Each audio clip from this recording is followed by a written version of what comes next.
Hi hello welcome to your amazing channel Dhaval Rathod. હવે તમને ને મને બધાને ખબર છે હ્યુમન ફિઝિયોલોજી એટલે કે માનવ દેહ ધર્મ વિદ્યા નીટમાં આ યુનિટમાંથી કેટલા માર્ક્સના ક્વેશ્ચન આવે છે? 70 માર્ક્સ, એપ્રોક્સ 70 માર્ક્સ. હવે 360 માંથી 70 માર્ક્સ તમને 6 વિડીયોના માધ્યમથી મળી રહેશે. અને આ જે 6 વિડીયો છે એમની લેન્થ પણ બહુ શોર્ટ હશે, બરોબર? કારણ કે આપણે ચાલી રહી છે સુપર 20 સિરીઝ, તો લગભગ દરેક ચેપ્ટર હું 20 મિનિટની અંદર કવર કરીશ. હવે હ્યુમન ફિઝિયોલોજીમાં કેટલા ચેપ્ટર છે? દેહજળ અને પરિવહન, શ્વાસોશ્વાસ, રાસાયણિક સંકલન, ચેતાકીય નિયંત્રણ, પ્રચલન અને હલનચલન, ઉચ્ચક પદાર્થ અને તેની નિકાલ. ઓકે, તો આજે આપણે પહેલું ચેપ્ટર એટલે કે દેહજળ અને પરિવહન સ્ટાર્ટ કરશું. તો કોઈ બી ટાઈમ વેસ્ટ કર્યા વગર ચલો ફટાફટ. હવે જો આ જે ચેપ્ટર આપણે સ્ટાર્ટ કરીએ તો એમાં સૌથી પહેલા આપણે શું જોવું પડે? આપણે જોવું પડે ભાઈ રુધિર. શેના વિશે જોવું પડે? રુધિર વિશે. તો હવે આપણે જોઈશું રુધિર વિશે. રુધિર વિશે આપણે અભ્યાસ કરીશું. તો રુધિર વિશે આપણે જે અભ્યાસ કરીએ એ વસ્તુને કહેવાય હિમેટોલોજી. શું કહેવાય? હિમેટોલોજી. આ વસ્તુ યાદ રાખજો, રુધિર વિશેના અભ્યાસને હિમેટોલોજી કહેવાય. રુધિર છે શું? રુધિર એક પ્રકારની પેશી છે. કેવી પેશી છે ભાઈ? સંયોજક પેશી છે. રુધિર એક પ્રકારની કેવી છે? સંયોજક પેશી છે. રુધિરની pH કેટલી છે ભાઈ? 7.4. રુધિરની pH કેટલી છે? 7.4 જેટલી રુધિરની pH છે.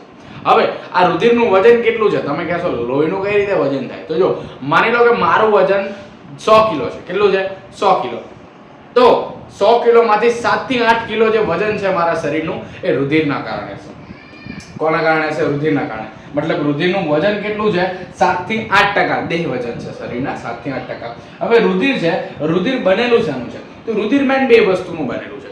એક તો ભાઈ તમને ને મને બધાને ખબર છે રુધિર પ્રવાહી અવસ્થામાં હોય છે. કેવી અવસ્થામાં હોય છે? પ્રવાહી. તો રુધિરની અંદર પ્રવાહી વસ્તુ હોય છે અને કંઈક ના કંઈક ઘન વસ્તુ પણ હોય છે. હવે પ્રવાહી વસ્તુનું જે પ્રમાણ છે 55% છે, જ્યારે ઘન વસ્તુનું પ્રમાણ 45% છે. મતલબ મેજોરિટી વધારે પડતું પ્રવાહી છે. વધારે પડતું શું છે? પ્રવાહી. અને એ પ્રવાહીનું નામ શું છે? એ પ્રવાહીનું નામ છે રુધિર રસ. શું છે ભાઈ? રુધિર રસ. એ પ્રવાહીનું નામ શું છે ભાઈ? રુધિર રસ નામ છે. ઓકે, હવે આ રુધિર રસ છે એનો કલર કેવો છે? આછો પીળો કલર છે. કેવો કલર છે? આછો પીળો. શું કામ એનો કલર આછો પીળો છે? કારણ કે એની અંદર બિલીરુબિન આવેલું હોય છે. શું આવેલું હોય છે? બિલીરુબિન આવેલું હોય છે. આપણે વાત કરીએ ઘન પદાર્થની. ઘન પદાર્થને બીજું શું કહેવાય? સંગઠિત પદાર્થો. સંગઠિત પદાર્થો એટલે સાથે આવેલા પદાર્થો. કોની સાથે? આ પ્રવાહીની સાથે આવેલા પદાર્થો. એ કયા કયા છે? 3 છે ભાઈ. આરબીસી, ડબ્લ્યુબીસી અને રુધિર કણિકાઓ. આરબીસી, ડબ્લ્યુબીસી અને રુધિર કણિકાઓ. આરબીસી ને બીજું શું કહેવાય? ઇરિથ્રોસાઇટ્સ. શું કહેવાય? ઇરિથ્રોસાઇટ. ડબ્લ્યુબીસી ને કહેવાય લ્યુકોસાઇટ્સ. શું કહેવાય? લ્યુકોસાઇટ. અને રુધિર કણિકાને કહેવાય છે થ્રોમ્બોસાઇટ્સ. આ વસ્તુ યાદ રાખજો, કદાચ બીજા નામથી પણ પૂછી લે. હવે એનું પ્રમાણ જુઓ તો આરબીસી નું જે પ્રમાણ છે, આરબીસી નું એ 5 થી 5.5 મિલિયન પ્રતિ mm3. મતલબ આપણે જો પર mm3 બ્લડ લઈએ, કેટલું લઈએ? પર mm3 બ્લડ લઈએ, mm3, તો એમાં 5 થી 5.5 મિલિયન આપણને શું જોવા મળે? આરબીસી જોવા મળે.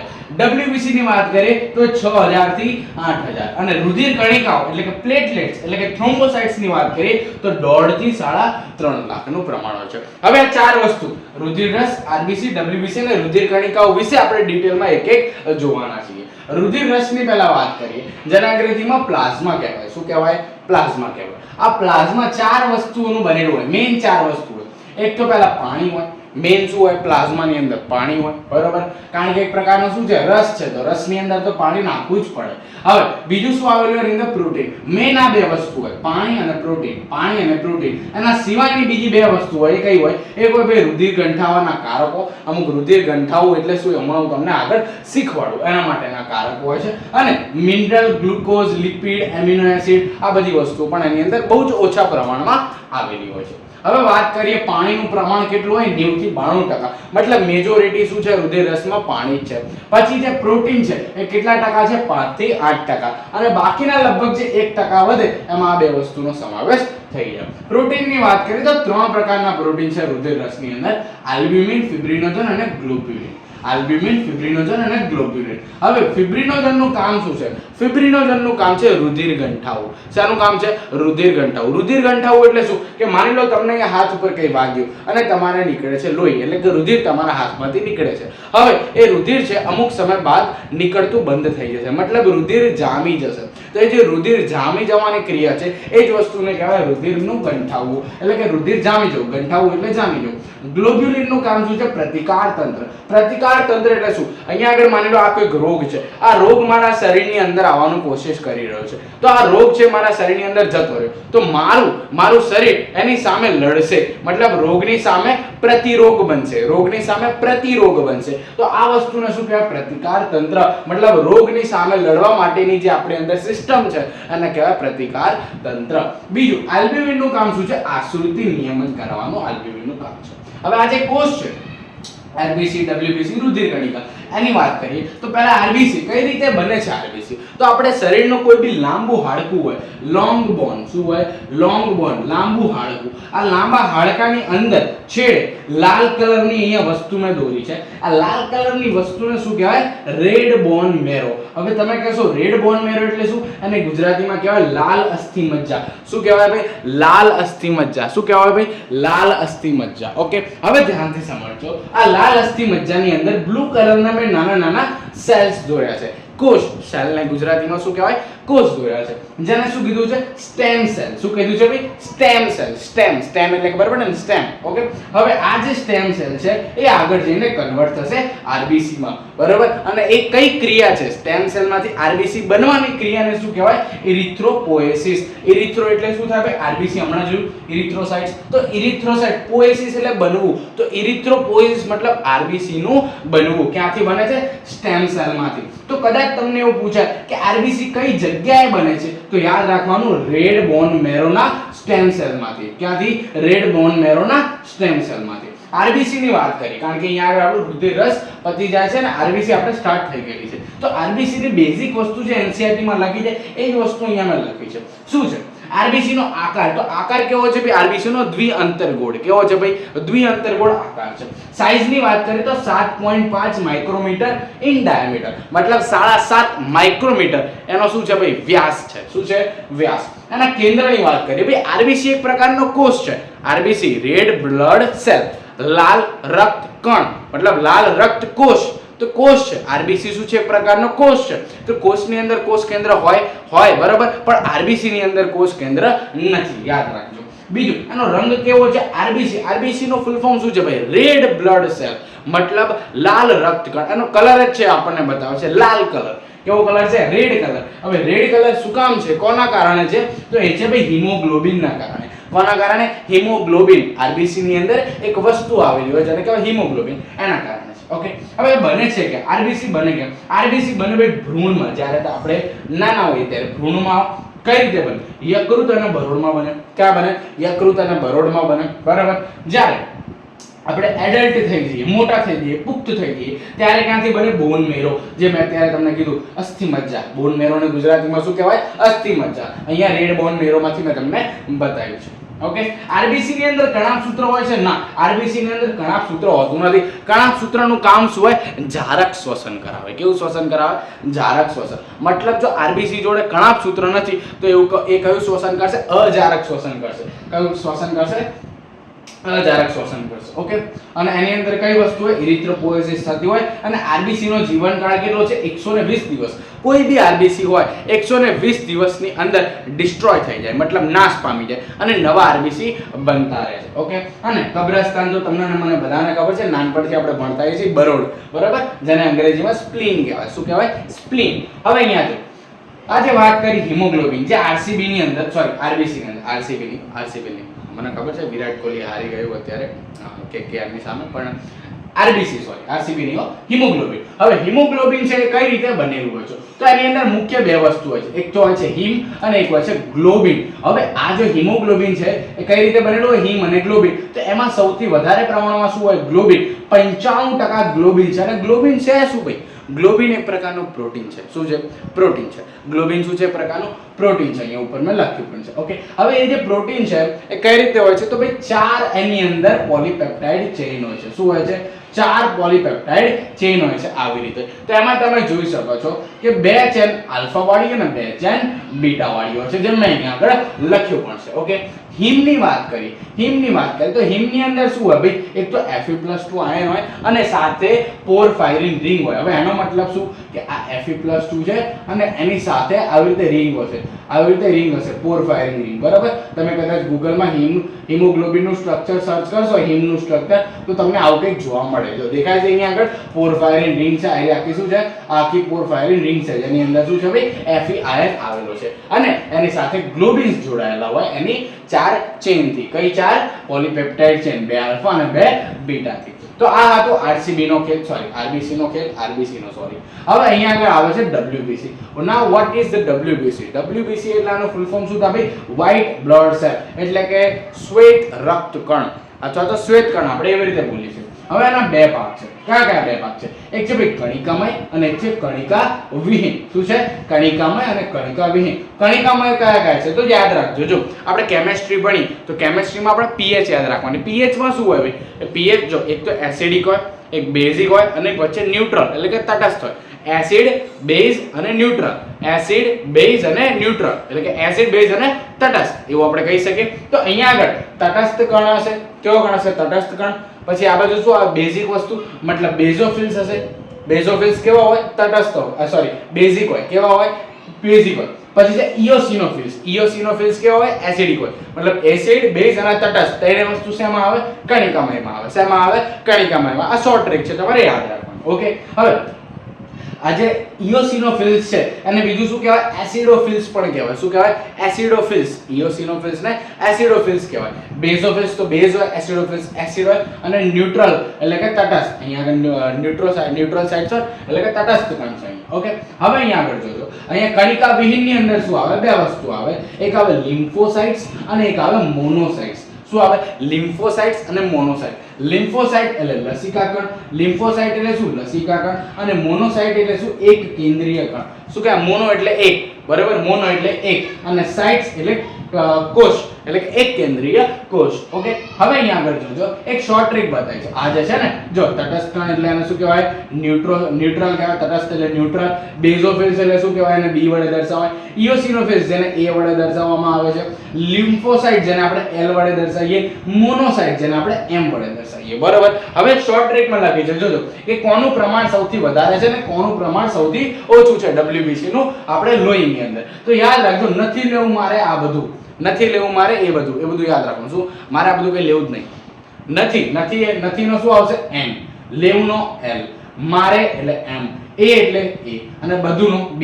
નથી લેવું મારે એ બધું. એનો મતલબ શું? સૌથી વધારે પ્રમાણમાં કોણ છે? N. N એટલે શું કહેવાય? તટસ્થ કણ. પછી કોણ આવે? L. L એટલે લિમ્ફોસાઇટ્સ એટલે કે લસિકા કણ. પછી આવે M. M એટલે આવે આપણો મોનોસાઇટ્સ. પછી આવે A. A એટલે આપણો એસિડોફિલ્સ એટલે કે ઇયોસિનોફિલ્સ. અને B એટલે આપણો બેઝોફિલ્સ. સૌથી વધારે પ્રમાણમાં કયો છે?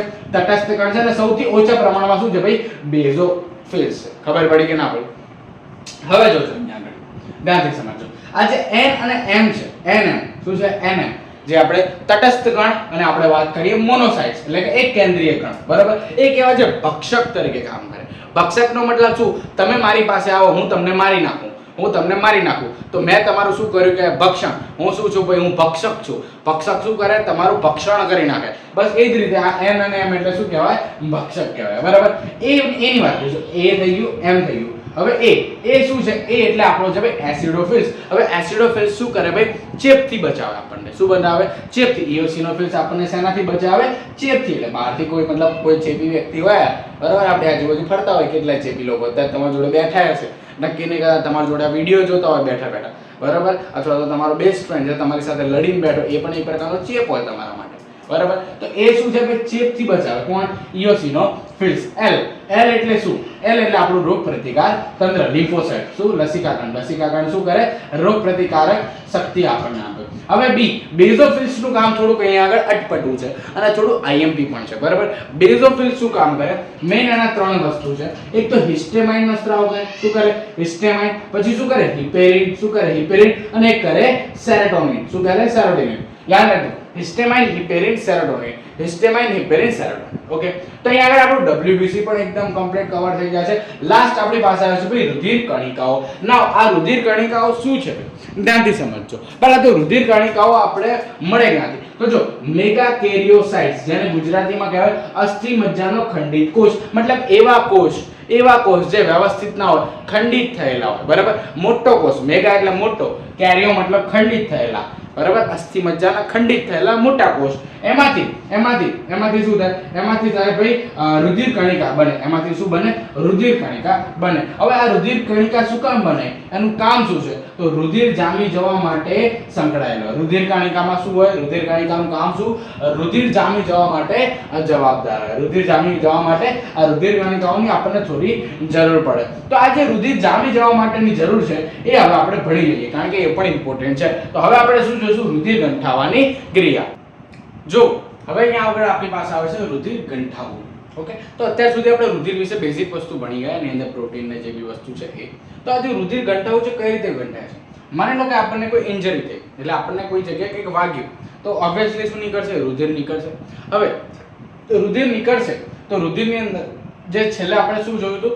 રુધિર કણિકા, મતલબ એ જે રુધિર કણિકા છે એ એક્ટિવ થઈ જશે, એ જાગૃત થઈ જશે કે હા ભાઈ ક્યાંક ઇન્જરી થઈ છે. તો થશે શું? એ એક્ટિવ થશે તો એ ડાયરેક્ટ જશે થ્રોમ્બોકાઇનેઝ જોડે. મતલબ એ કોને એક્ટિવેટ કરશે? થ્રોમ્બોકાઇનેઝને. કોને એક્ટિવેટ કરશે? થ્રોમ્બોકાઇનેઝને.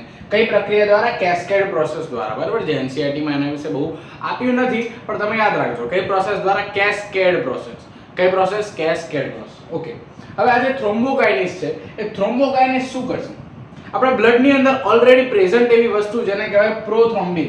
શું કહેવાય? પ્રોથ્રોમ્બિન. આ પ્રોથ્રોમ્બિનને કન્વર્ટ કરી નાખશે થ્રોમ્બિનમાં. કોણ કરશે? થ્રોમ્બોકાઇનેઝ વડે. કાઇનેઝ નો મતલબ શું થાય? એક પ્રકારનો ઉત્સેચક છે, બરાબર. મતલબ થ્રોમ્બોકાઇનેઝ શું કરશે? પ્રોથ્રોમ્બિનને થ્રોમ્બિનમાં કન્વર્ટ કરી નાખશે. હવે આ થ્રોમ્બિન શું કરશે? થ્રોમ્બિન હવે કન્વર્ટ કરશે કોને? ફિબ્રિનોજનને ફિબ્રિનમાં કન્વર્ટ કરી નાખશે. શેમાં? ફિબ્રિનોજનને ફિબ્રિનમાં કન્વર્ટ કરી નાખશે. તમે ફાઇબ્રિનોજન બોલતા હોય અને ફાઇબ્રિન બોલતા હોય તો એ રીતે હું ફિબ્રિનોજન બોલું છું. મતલબ થ્રોમ્બિન શું કરશે? ફિબ્રિનોજનને ફાઇબ્રિનમાં કન્વર્ટ કરી નાખશે. અને આ જે આપણને ફાઇબ્રિન મળ્યું, એ ફાઇબ્રિન હવે શું થઈ જશે? ક્લોટ, એટલે કે ગંઠાઈ જશે. એટલે કે જ્યારે તમને વાગે પછી અમુક દિવસ પછી ખબર છે ઉપર કાળું કાળું એક જાડી જેવી રચના થઈ જાય છે, કાળી કાળી એક વસ્તુ થઈ જાય છે, બરાબર. જેને આપણે ગળેવડામાં ઉખાડતા હોઈએ. ઘણા તમે ટ્રાય કર્યા હશે, બરાબર. આપણને શું અહીંયા આગળ વાગ્યું ને આજુબાજુ ખણ બહુ આવે, એટલે આપણને એ ઉખાડવાની ઈચ્છા થાય, બરાબર. તો એ જે છે ને કાળું કાળું એ જ છે ભાઈ ફાઈબર. એ શું છે? એ જ ફાઇબ્રિન છે. શું છે? એ જ ફાઇબ્રિન છે જે ક્લોટ થઈ ગયું છે, એટલે કે જે ગંઠાઈ ગયું છે, જે જામી ગયું છે. ઓકે, હવે આગળ જોઈએ. હવે આપણી પાસે આવે છે ભાઈ રુધિર જૂથ. શું આવે છે? રુધિર જૂથ. બે પ્રકારના રુધિર જૂથ હોય છે. એક છે એબીઓ રુધિર જૂથ અને એક હોય છે આરએચ રુધિર જૂથ. કયા હોય છે? એબીઓ રુધિર જૂથ અને આરએચ રુધિર જૂથ. નાઉ વોટ ઇઝ એબીઓ રુધિર જૂથ? જો અહીંયા આગળ એક કોષ્ટક છે, આ કોષ્ટક એનસીઈઆરટી માં છે, પણ સમજો એટલા માટે હું બ્લેન્ક રાખીને આવ્યો. બ્લડ ગ્રુપ તો ચાર પ્રકારના છે: એ, બી, એબી અને ઓ. શું છે? એ, બી, એબી અને ઓ. તો જે બ્લડ ગ્રુપ ખબર કેમ નહીં પડે કે આ એ બ્લડ ગ્રુપ છે? કારણ કે એમની આરબીસી ઉપર ખબર નહીં આરસીબી કેમ મારા મોઢામાં નીકળે યાર, મને ખબર હું આરસીબી નો સપોર્ટર પણ હોય. હવે જો આરબીસી, એમના જે આરબીસી હોય એ માની લો કે આ આરબીસી છે, બરાબર. આરબીસી નો આકાર કેવો? દ્વિઅંત્રિકોણ. આ આરબીસી ઉપર અમુક આવા એન્ટીજન આવેલા હોય, બરાબર. જો આ એન્ટીજન એ હોય, શું? આ એન્ટીજન એ હોય તો આ રુધિર કેવો છે? એ બ્લડ ગ્રુપ વાળું રુધિર છે. મતલબ એન્ટીજન શું હશે? એ. જો એન્ટીજન બી હોય તો બ્લડ ગ્રુપ કયો હશે? બી, બરાબર. જો એન્ટીજન એ અને બી બંને પ્રેઝન્ટ હોય તો આ શું હશે ભાઈ? એબી નામનું બ્લડ ગ્રુપ હશે. ઓકે, અને જો કોઈ પણ પ્રકારનો એન્ટીજન હાજર નહીં હોય તો કયું રુધિર જૂથ હશે? ઓ પ્રકારનો રુધિર જૂથ હશે. કયો હશે? ઓ પ્રકારનો રુધિર જૂથ. હવે આ તો વાત થઈ એન્ટીજન. એન્ટીબોડી કોને કહેવાય? એન્ટીબોડી એક એવી વસ્તુ છે જે આરસીબી ઉપર ના હોય. આરસીબી ઉપર જે હોય એના કરતા ઊંધું હોય એને કહેવાય એન્ટીબોડી. જેમ કે અહીંયા આગળ આરબીસી છે, આરબીસી ઉપર એ નામનો એન્ટીજન છે, તો એ નામનો એન્ટીજન છે, તેનો બ્લડ ગ્રુપ કયો કહેવાય? એ કહેવાય. ઓકે, હવે સામે એન્ટીબોડી કહો કે આની જોડે એન્ટીબોડી કેવો હોવો જોઈએ? બી એન્ટીબોડી હોવો જોઈએ. કેવો હોવો જોઈએ? એન્ટીબોડી બી. મતલબ શું કરશે કે બહારથી આગળ કદાચ બી નામનું બ્લડ ગ્રુપ આવ્યું, બી નામનું કોઈ બ્લડ ગ્રુપ આવ્યું તો એ બી નામના બ્લડ ગ્રુપને આ મારી નાખશે, એને રહેવા દેશે નહીં. તો એન્ટીબોડી કયો હશે ભાઈ? એન્ટી બી. શું હશે? એન્ટી બી. અહીંયા શું હશે ભાઈ? અહીંયા હશે એન્ટી એ, કારણ કે એ વાળો જો બી ને ના આવવા દેતો તો બી વાળો એને થોડી આવવા દે. ગુસ્સો તો હોય ને ભાઈ. મોદી મને વટ મારીને ફોન ના કરે તો હું શું લેવા એને વટ મારીને ફોન કરું? ખબર પડે કે નહીં પડતી? એવું. એટલે આ એ છે એ બી ને નહીં આવવા દેતો તો બી પણ એને નહીં આવવા દે. હવે અહીંયા આગળ તો બંને ભેગા હોય, આ બંને લવરિયા જોડે બેઠા છે, તો આમની જોડે કોઈ પણ પ્રકારની એન્ટીબોડી નહીં હોય, બરાબર, કારણ કે બંને જોડે બેઠા હોય તો બાકીનો તો કોઈ બ્લડ ગ્રુપ વધ્યું જ નહીં. ઓકે, અને O ઉપર કઈ એન્ટીબોડી હશે, એમની જોડે A અને B બંને એન્ટીબોડી હશે, મતલબ એ ના તો A વાળાનું બ્લડ લઈ શકે, ના તો B વાળાનું લઈ શકે, ના તો AB વાળાનું લઈ શકે. એ કઈ રીતે ખબર પડે? એ ખબર પડે આની. હવે A બ્લડ ગ્રુપ વાળા કોનું બ્લડ લઈ શકે? A નું તો લઈ શકે, B વાળા B નું લઈ શકે, અને AB વાળા A નું લઈ શકે, B નું લઈ શકે અને AB નું લઈ શકે, કારણ કે AB ની અંદર તો A છે, B છે અને AB બંને. ખબર પડી? કઈ પડી? ઓકે, હવે આ A વાળા માત્ર A નું જ લઈ શકશે, ના એ O નું પણ લઈ શકશે, B વાળા O નું પણ લઈ શકે, અને O વાળા ખાલી ને ખાલી O વાળાનું જ લઈ શકે. હવે એનું કારણ શું? કારણ કે એમની ઉપર એન્ટીબોડી આવેલા છે. હવે એમની ઉપર એન્ટીબોડી A અને B છે, મતલબ A વાળાનું પણ રુધિર ના આવવા દે અને B વાળાનું રુધિર પણ ના આવવા દે, એમને મારી નાખે. તો વધ્યું કયું ભાઈ? વધ્યું કયું? O વધ્યું, બરાબર, તો O વાળાનું લઈ શકશે. એટલા માટે O વાળાને શું કહેવાય? સર્વદાતા. મતલબ O વાળા કોને આપી શકે? O વાળા બધાને આપી શકે. O વાળા બધાને બ્લડ ગ્રુપ આપી શકે. પણ AB વાળા કોનું લઈ શકે? AB વાળા બધાનું બ્લડ ગ્રુપ લઈ પણ શકે. AB વાળા બધાનું બ્લડ ગ્રુપ લઈ શકે, O વાળા બધાને એમનું બ્લડ ગ્રુપ આપી શકે. ખબર પડી કે ના પડી? હવે આ તો ચાલો આપણે એવું કીધું કે આ A બ્લડ ગ્રુપ છે, આ B છે, બરાબર. આપણે અત્યારે A ની વાત કરી. આપણે કોકને એવું કહે કે A બ્લડ ગ્રુપ છે, ના, આપણે કઈ રીતે બોલતા? A positive, A negative. તો આ પોઝિટિવ નેગેટિવ નો ખેલ શું છે? હવે જો માની લો આ જો આ શું છે? આપણી પાસે RBC છે, RBC ઉપર A નામનો એન્ટીજન છે. હવે અહીંયા આગળ એક બીજો એન્ટીજન આવેલો હોય. શું આવેલો? બીજો એન્ટીજન હોય, જેને કહેવાય RH. જો RBC ઉપર આ RH હાજર હશે, શું આ RH હાજર હોય, તો આ જે છે આપણું જે બી બ્લડ ગ્રુપ છે, જેમ કે આ A છે, તો A શું હશે? પોઝિટિવ હશે. જો RBC ઉપર RH હાજર નહીં હોય તો આ જે આપણું A બ્લડ ગ્રુપ હશે એ નેગેટિવ હશે. ટૂંકમાં જો RH હાજર હોય તો પોઝિટિવ અને RH ગેરહાજર હોય તો નેગેટિવ. આ વસ્તુ યાદ રાખવાનું. હું એમ કહું ભાઈ મારું બ્લડ ગ્રુપ O છે ઓબ્વિયસલી મારું બ્લડ ગ્રુપ O છે, બરાબર. હવે O માં પણ મારું કેવું છે ભાઈ? O માં પણ મારું છે પોઝિટિવ. એનો મતલબ શું કે મારા RBC ઉપર એન્ટીજન કોઈ બી નથી. આ મારો RBC છે, RBC ઉપર કોઈ પણ પ્રકારનો એન્ટીજન નથી, પણ મારી પાસે RH નામનો એક એન્ટીજન છે. A B કે એવું કે એન્ટીજન નથી, ખાલી RH નામનો છે. મતલબ જો કોઈ બી એન્ટીજન નથી, કોઈ બી એન્ટીજન ના હોય તો પહેલા તો મારું બ્લડ ગ્રુપ O થઈ ગયું. એમાં પણ મારે RH હાજર છે તો શું થઈ ગયું? પોઝિટિવ. ખબર પડી કે ના પડી? આનાથી ઈઝી રીતમાં તમને કોઈ નહીં સમજાવે. હવે આના રિલેટેડ આ જ્યારે RH વાળી વસ્તુ આવ્યું તો એક ભાઈ બહુ ખતરનાક વસ્તુ હોય, અને ખતરનાક વસ્તુ શું છે? ગર્ભાશયમાં રક્તનો નાશ કઈ રીતે થાય? જાતે સમજો. માની લો કે અહીંયા કોઈ માતા છે, કોઈ મધર છે, જેનું જે બ્લડ ગ્રુપ છે RH નેગેટિવ, મતલબ યા તો A નેગેટિવ હશે, B નેગેટિવ હશે, AB નેગેટિવ હશે, યા તો O નેગેટિવ હશે. કારણ કે RH નેગેટિવ લખ્યું છે મેં, મતલબ એની પર RH એન્ટીબોડી નથી, RH ગેરહાજર હોય તો નેગેટિવ જ કહેવાય ને, બરાબર. સોરી, એન્ટીજન, RH એન્ટીજન નથી. હવે એ મધર કેવી છે? RH નેગેટિવ છે. હવે એને જ્યારે ફર્સ્ટ બેબી આવ્યું ત્યારે એ બેબીનું બ્લડ ગ્રુપ કેવું હતું? RH positive. RH positive. હવે મારા રડો છે મારે માતાનું હતું નેગેટિવ અને છોકરાનું હતું પોઝિટિવ. થશે શું? જ્યારે એ છોકરાની મતલબ બાળકની જે બેબીની ડિલિવરી કરવાની આવે ત્યારે માતાનું અને એ બેબીનું મતલબ મધર અને એ બેબીનું જે બ્લડ છે એ મિક્સ થાય, એ ફિટરમાંથી મિક્સ થાય, બરાબર. તો થશે શું? માતાનું જે બ્લડ ગ્રુપ છે એ છોકરા સાથે મિક્સ થશે, બરાબર. તો માતાના બ્લડ ગ્રુપ જોડે તો અહીંયા આગળ કોઈ પણ પ્રકારના RH હતા નહીં, RH નેગેટિવ મતલબ RH તો છે નહીં, પણ છોકરામાં છે, મતલબ માતાના બ્લડને ખબર પડશે હા કે આ RH નામની કંઈક વસ્તુ નવી આવી આપણા માટે. તો એ શું કરશે? એ ત્યારે તો કંઈ નહીં કરે, ત્યારે શું કરશે? એના સામે એક એન્ટીબોડી બનાવી દેશે. શું બનાવી દેશે? એન્ટીબોડી બનાવી દેશે કે કદાચ ફ્યુચરમાં ફરીથી આવું એન્ટીબોડી ફરીથી કોઈ આવું એન્ટીજન આવે તો આપણે એની સામે લડી લઈએ. જેમ કે આપણે વાત કરીએ કોરોનાનો ટાઈમ હતો તો વેક્સિનમાં શું હતું? વેક્સિનમાં ભાઈ કોરોના જ હતો, એ કોરોના આપણા શરીરમાં જ નાખ્યો હતો અને થયું તો શું? આપણું શરીરે કોરોના સામે લડ્યું હતું. મતલબ એકવાર આપણા શરીરને ખબર પડી ગઈ હા ભાઈ આ કોરોના નામની કંઈક વસ્તુ છે, તો આપણા શરીરે એમના માટે એન્ટીબોડી બનાવી લીધી. મતલબ હવે ફ્યુચરમાં ઇન કેસ ઓફિશિયલી આપણને જ્યારે કોરોના થાય તો એમની પાસેની આપણી એન્ટીબોડી ઓલરેડી આપણા શરીરમાં હશે. બસ એ જ રીતે અહીં માતાના શરીરમાં કઈ એન્ટીબોડી બની ગઈ હશે? RH પોઝિટિવ નામની એન્ટીબોડી બની ગઈ. તો જ્યારે સેકન્ડ બેબી આવે અને એનું જો બ્લડ ગ્રુપ RH પોઝિટિવ હોય, જો એનું બ્લડ ગ્રુપ RH પોઝિટિવ વાળું હોય તો આની પાસે તો RH પોઝિટિવ વાળું છે, મતલબ આ શું કરશે? માતાનું બ્લડ શું કરશે? આ બેબીને કિલ કરી નાખશે, મારી નાખશે. ખબર પડી કે ના પડી? તો આ વસ્તુ ના થાય એટલા માટે ડોક્ટર શું કરે છે? જ્યારે ફર્સ્ટ ડિલિવરી થાય ત્યારે એમને એક પ્રકારનું ઇન્જેક્શન આપી દે. ઇન્જેક્શન શું કરે કે ભાઈ આ એન્ટીબોડી જે બને છે RH પોઝિટિવ એ ના બને, બરાબર. જો ઇન્જેક્શન ના લે તો ઓલરેડી એમનામાં એન્ટીબોડી બની ગઈ હશે, તો એ શું કરશે, સેકન્ડ બેબીને પછી કિલ કરી નાખશે. જો સેકન્ડ બેબી RH પોઝિટિવ વાળો આવે, RH નેગેટિવ વાળું આવ્યું તો કંઈ ચિંતા છે જ નહીં, કારણ કે એનું પણ RH નેગેટિવ જ છે. પણ RH પોઝિટિવ વાળું આવ્યું તો પછી ચિંતા રહેશે. એના માટે અહીંયા શું કરે ડોક્ટર, પહેલા ઇન્જેક્શન આપી દે, બરાબર, જ્યારે બી ડિલિવરી થાય. હવે મેઇન વસ્તુ આ ચેપ્ટરમાં આપણે ભણવાના છે એ છે ભાઈ માનવ પરિવહન તંત્ર. શું ભણવાનું છે? માનવ પરિવહન તંત્ર. તો યાદ રાખજો, માનવ પરિવહન તંત્રમાં 3 વસ્તુ આવે, એક તો રુધિર, એક હૃદય અને એક રુધિર વાહિની. જેમાં રુધિર આપણે અત્યાર સુધી કમ્પ્લીટ ભણી ચૂક્યા. અહીંયા સુધી ઉપરનો જેટલો પણ ખેલ હતો એ બધો રુધિરનો હતો. હવે આપણે ભણવાનું છે હૃદય. શું ભણવાનું છે? હૃદય. ઓકે, હવે ધ્યાનથી સમજો. હૃદય પહેલા તો ઉત્પન્ન ક્યાંથી થયું? હૃદય ઉત્પન્ન થાય છે મધ્ય ગર્ભસ્તરમાંથી. ક્યાંથી? મધ્ય ગર્ભસ્તરમાંથી. ક્યાંથી? મધ્ય ગર્ભસ્તરમાંથી. ક્યાંથી? ઓલું ગીત છે ખબર, ભૂખ્યાકરણનું, કાંથી? સુરતથી. કાંથી? સુરતથી. એના જેવું, કાંથી? મધ્ય ગર્ભસ્તરમાંથી. ક્યાંથી?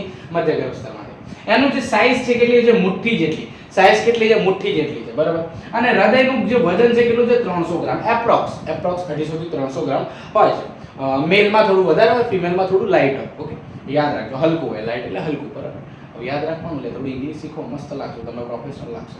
હવે જો હૃદય એ ઉરસ્ય ગુહામાં આવે. હવે ઉરસ્ય ગુહા શું છે? તો ભાઈ આપણે ફેફસા છે ને, ફેફસા, આ ફેફસાથી ઉપરનો જે ભાગ છે ને, ઉરસ્ય ગુહા કહેવાય. કેવી ગુહા કહેવાય? ઉરસ્ય ગુહા, બરાબર. મતલબ આપણા ફેફસા ક્યાં આવેલા છે? ઉરસ્ય ગુહામાં આવેલા છે. તો ફેફસાની બાજુમાં જ આપણે શું છે? હૃદય છે. તો હૃદય પણ શા આવેલું છે? ઉરસ્ય ગુહામાં આવેલું છે. હવે અહીંયા આગળ જોજો તમે, આ છે આપણું હૃદય. જો અહીંયા મેં દોર્યું છે, આ રાઈટ ભાગ છે, આ લેફ્ટ ભાગ છે આપણા બોડીમાં. અહીંયા બે ફેફસા છે. હા, ફેફસા છે. હવે અહીંયા આગળ શું છે ભાઈ? હૃદય છે. આ શું છે ભાઈ? હૃદય. તે તમે જુઓ તો ફેફસાની જોડે જ આવેલું હોય છે, બરાબર. અને થોડું ડાબી બાજુ હોય, બરાબર. અમુક લોકો કે આવી રીતે મેરે દિલ કો, અહીં દિલ ના હોય તો કાકો અહીંયા દિલ હોય, અહીંયા આગળ થોડુંક ડાબી બાજુ હોય, બરાબર. એ વસ્તુ યાદ રાખવાની લે. હવે હવે આ જે છે ને આપણું હૃદય, આ શું છે? એક પ્રકારનું આપણું હૃદય છે. શું છે? હૃદય. કારણ કે આપણે હૃદય ભણીએ છીએ તો હૃદય જે છે એ 2 આવરણ વાળું હોય છે. મતલબ એની અંદર 2 પટલવાળી રચના આવેલી હોય. એને શું કહેવાય? પરિહદ આવરણ. શું આવેલી હોય? પરિહદ આવરણ એને કહેવાય. અને એ પરિહદ આવરણની અંદર એક પ્રકારનું પ્રવાહી હોય. એ પ્રકારનું જળ હોય. પ્રવાહી એટલે જળ જેવું હોય, જેનું શું કહેવાય? પરિહદ આવરણ. જેમ કે તમે છો, જળ જેવા છો. કેવા છો? જળ જેવા. હવે અહીંયા આગળ બેવડું પરિવહન. બેવડું પરિવહન એટલે શું કહેવાય? કે ભાઈ એ જે લોહી છે, કોઈ બી લોહી એ હૃદયની અંદર 2 વખત આવે.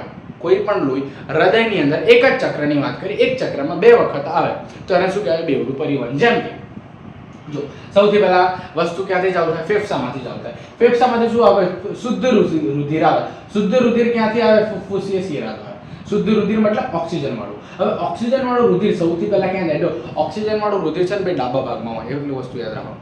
જમણા ભાગમાં કેવું હોય? ઓક્સિજન વગરનું, એટલે કે કાર્બન ડાયોક્સાઇડ વાળું, બરાબર. ડાબા ભાગમાં ઓક્સિજન વાળું અને જમણા ભાગમાં કાર્બન ડાયોક્સાઇડ વાળું. તો ડાબા ભાગમાં શું આવ્યું? ડાબા કર્ણક અને ડાબા ક્ષેપક. કર્ણક ઉપર હોય અને ક્ષેપક નીચે હોય. 2 કર્ણક હોય અને 2 ક્ષેપક હોય આપણી અંદર, બરાબર. હવે અહીંયા આગળ થાય છે શું? અહીંયાથી ઓક્સિજન વાળું રુધિર આવ્યું, એ ક્યાં જશે? ડાબા કર્ણકમાં. ડાબા કર્ણકમાંથી ક્યાં જશે? ડાબા ક્ષેપકમાં. ડાબા ક્ષેપકમાંથી ક્યાં જશે? ધમની દ્વારા જશે. ક્યાં જશે? ધમની દ્વારા ક્યાં જશે? અંગો તરફ. એટલે ફેફસામાંથી હૃદયમાં આવ્યું. હવે એ જ રુધિર પાછું ક્યાં આવ્યું? ધમની દ્વારા અંગમાં ગયું. હવે જો રુધિર જ છે. હવે એ રુધિર અંગ દ્વારા પછી ક્યાં આવશે? પાછું હૃદયમાં આવશે. ક્યાં આગળ? જમણા કર્ણકમાં. ક્યાં આવશે? જમણા કર્ણકમાં. એટલે પહેલી એકવાર હૃદયમાં આવ્યું હતું, પછી ફરીથી આવ્યું હૃદયમાં. ખબર પડી? એક જ ચક્રમાં. એક ચક્ર ક્યારે કહેવાય?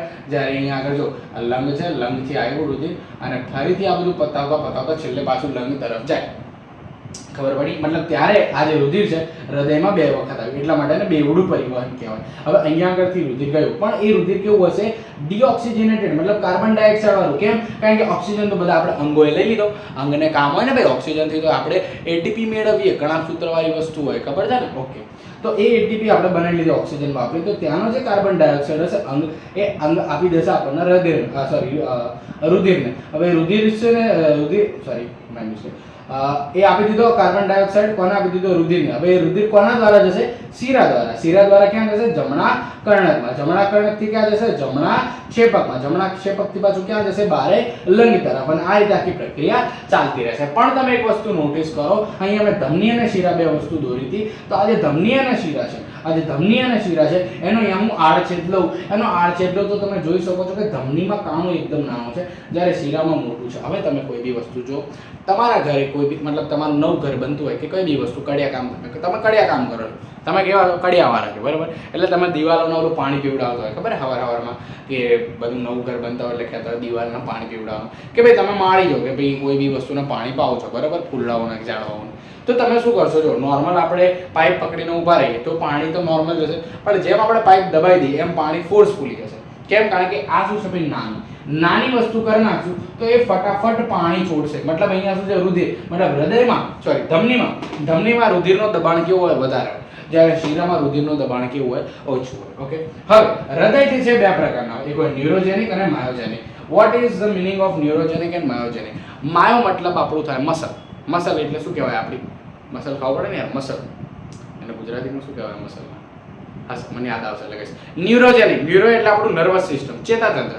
શું કહેવાય? ચેતાતંત્ર. બરાબર. હવે અહીંયા જો એ ચેતા દ્વારા જો રુધિરનું ઇમ્પલ્સ થાય એટલે કે રુધિર આપણું શું કહેવાય કે રુધિરનો ઇમ્પલ્સ એટલે ખબર ને હાર્ટબીટ એક પ્રકારની, રુધિર આપણું જે આમ અંદર બાર જે આપણે ધક થાય રુધિર ધક એ આપણું ચેતાતંત્ર કરાવડાવે તો એને શું કહેવાય?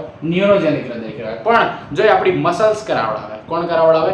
મસલ, સ્નાયુ. ગુજરાતીમાં શું કહેવાય ને? સ્નાયુ કહેવાય. મને યાદ આવી ગયું. મસલને શું કહેવાય? સ્નાયુ. સ્નાયુ દ્વારા જે થાય એને શું કહેવાય? માયોજેનિક. તો આપણું કેવું હશે? ન્યુરોજેનિક હશે કે માયોજેનિક હશે? આ તમારે જાતે ગોતવાનું બરાબર, ક્યાંથી પણ ગોતો એ તમારું હોમવર્ક છે. હવે અહીંયા જો આ આપણું હૃદય છે. ઓકે, હૃદયનો મેં રફ ડાયાગ્રામ દોર્યો છે. હવે આ હૃદયમાં શું છે ધ્યાનથી સમજજો. આ જે આપણું હૃદય છે એમાં એક તો જમણું કર્ણક છે અને ડાબું કર્ણક છે. નીચે શું આવે? જમણું ક્ષેપક અને ડાબું ક્ષેપક. આ ચાર વસ્તુ ખબર છે. ઓકે, હવે અહીંયા મેં તમને શું કીધું હતું? ફુફ્ફુસીય શિરા દ્વારા અહીંયા આગળથી રુધિર આવ્યું. જો અહીંયા ફુફ્ફુસીય શિરા દ્વારા રુધિર આવ્યું અને ધમની દ્વારા રુધિર ગયું. શિરા અને ધમની. અહીંયા આગળ શું અંગ? અહીંયા શિરા દ્વારા રુધિર પાછું ગયું અને અહીંયા આગળ શું આવેલું? મહાશિરા આવેલું. આ વસ્તુ તમને ખબર પડી ગઈ. હવે જોજો આ બે કર્ણક છે, બે કર્ણકને કોણ અલગ પાડે છે? એક પટલ છે જે આ બે કર્ણકને અલગ પાડે છે. તો બે કર્ણક વચ્ચેની જે પટલ છે, બે કર્ણક વચ્ચેની પટલ હોય એને કહેવાય આંતરકર્ણક પટલ. શું કહેવાય? આંતરકર્ણક પટલ. બે ક્ષેપક વચ્ચેની જે પટલ હોય એને શું કહેવાય? આંતરક્ષેપક પટલ. શું કહેવાય? આંતરક્ષેપક પટલ. પણ કર્ણક અને ક્ષેપક વચ્ચેની જે પટલ હોય એને કહેવાય કર્ણકક્ષેપક પટલ. શું કહેવાય? કર્ણકક્ષેપક પટલ. ખબર પડી ગઈ ત્રણે પટલ વિશે? હવે અહીંયા જો આ જે જમણા છે, જમણાની વચ્ચે એક વાલ આવેલો હોય એને કહેવાય ત્રિદલ વાલ. કેવો વાલ આવેલો? ત્રિદલ વાલ. મતલબ અહીંયા આગળથી જે રુધિર અહીંયા નીચે જાય છે, અહીંયાથી જે રુધિર નીચે જાય, અહીંયાથી જે રુધિર નીચે જાય એ કઈ રસ્તા દ્વારા જાય? એ વાલ દ્વારા જાય. અને વાલને શું કહેવાય? આ વાલને કહેવાય ત્રિદલ વાલ અને આને કહેવાય દ્વિદલ વાલ. આ ત્રિદલ આ દ્વિદલ. ખબર પડી કે ના પડી? ખબર પડી કે ના પડી? ઓકે, તો આ બેઝિક ડાયાગ્રામ હતો આપણા હૃદયનો. હવે અહીંયા આગળ જોજો બીજી વસ્તુ. જો હું બધી વસ્તુ એકમાં ના બતાવી શકું બરાબર, જે એનસીઆરટી વાળા કર્યું છે એટલે હું અલગ અલગ બતાવું. હવે અહીંયા આગળ આ હૃદય છે આપણું. હવે અહીંયા તમે જુઓ તો આ જમણું કર્ણક છે. જમણા કર્ણકમાં બે નોડ્સ આવેલી હોય જેને ગુજરાતીમાં ગાંઠ કહેવાય. શું કહેવાય? ગાંઠ. એસે નોડ્સ, એસેની ગાંઠ અને એવીની ગાંઠ. બરાબર, એસે નોડ્સ અને એવી નોડ્સ. હવે એસે નોડ્સ તમે જુઓ તો જમણા કર્ણકમાં ક્યાં આવેલું છે? આ જો આ જમણું ભાગ કહેવાય, આ ડાબો ભાગ કહેવાય. બરાબર, તો જમણા કર્ણકમાં પણ હવે આમ ઊભો ભાગ પાડો તો આ રાઈટ અને લેફ્ટ. મતલબ જમણા કર્ણકમાં પણ આ જમણી બાજુ આવેલી છે અને જમણા કર્ણકમાં ડાબી બાજુ કઈ આવેલી છે? એવી ગાંઠ આવેલી છે. અને જમણા કર્ણકમાં જમણી બાજુ શું આવેલું છે? એસે ગાંઠ આવેલી છે. જો નીચેથી ભાગ પાડો તો જમણા કર્ણકમાં ઉપરની બાજુ કઈ આવેલી હોય છે? એસે નોડ્સ આવેલી અને નીચેની બાજુ કઈ આવેલી હોય છે? એવી નોડ્સ આવેલી હોય છે. બરાબર, આ લોકેશન બતાવું છું તમને, આ યાદ રાખો. હવે થાય છે શું? એસે શું કરશે? જનરેટ કરશે, ઇમ્પલ્સ જનરેટ કરશે. એ ઇમ્પલ્સ જનરેટ કરશે, એ ઇમ્પલ્સ રિસીવ કોણ કરશે? આ એવી ગાંઠ રિસીવ કરશે. ઓકે, મતલબ ઇમ્પલ્સ અહીંયા કર્ણકમાં તો પહોંચી ગઈ. ઓકે, હવે ક્ષેપકમાં કોણ પહોંચાડશે? કારણ કે ઇમ્પલ્સ હશે, એ ઇમ્પલ્સ જશે, એ ઇમ્પલ્સ એટલે ધબકાર એક પ્રકારનો. એ જશે ત્યારે આપણું હૃદય પૂરું ધક થશે ને, ખબર પડે છે કે નથી પડતી? પણ ઇમ્પલ્સ જ અહીં કર્ણકમાં તો જતું રહ્યું. ઓકે, પણ ક્ષેપકમાં કોણ મોકલશે? તો અહીંયા આગળથી આ એવી જે છે ઇમ્પલ્સ ટ્રાન્સફર કરશે આ જગ્યાએ. હવે આ જગ્યા શું છે? આ જગ્યાને કહેવાય ભાઈ એવી બંડલ. એવી જે છે એવી એક બંડલને એના ઇમ્પલ્સ પાસ કરશે. એ બંડલને શું કહેવાય? એવી બંડલ, અથવા તો એનું બીજું નામ શું છે? હિસના બંડલ. શું કહેવાય? હિસના બંડલ. હિસ નામનો એક વૈજ્ઞાનિક હતો, એ એના બંડલ એવું કહે છે. અને ગુજરાતીમાં બંડલને શું કહેવાય? જૂથ. એટલે આને શું કહેવાય? હિસના જૂથ. બરાબર, હવે હિસના જૂથ નીચે જઈને શામાં કન્વર્ટ થાય છે? પરકીને ફાઈબરમાં. આ વસ્તુ યાદ રાખજો. હવે આ જે હાર્ટબીટ છે, શું છે આ હાર્ટબીટ? આ હાર્ટબીટમાં શું આવે? માની લો તમને બધાને ખબર છે કે ભાઈ 72 ધબકારા છે. કેટલા છે? 72. કેટલા?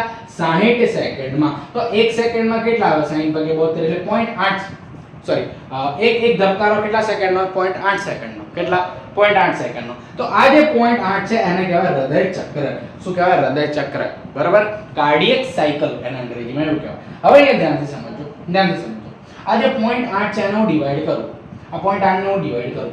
ઓકે, તો અહીંયા 0.4 સેકન્ડ, 0.1 અને 0.3.